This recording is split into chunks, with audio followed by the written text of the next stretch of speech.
next is delimited CSV file. So do you know what is a CSV file? We'll continue with the Excel thing, but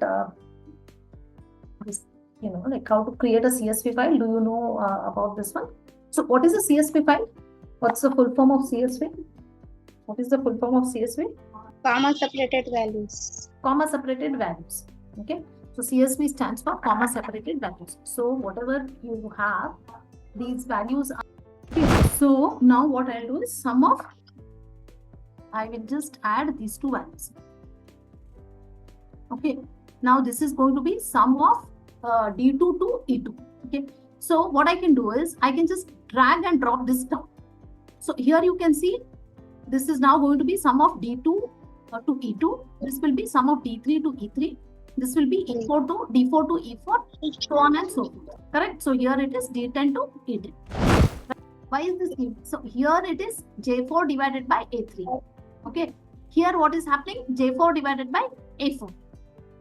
Correct? So what is the value that is present in A4? What is the value that is present in A4? None, ma'am. 0. Okay. So here what I'll have to do is 400. So I'll just copy this 400 for how many times? Divided by. Or what I'll do is. Okay. Now, so we have now found the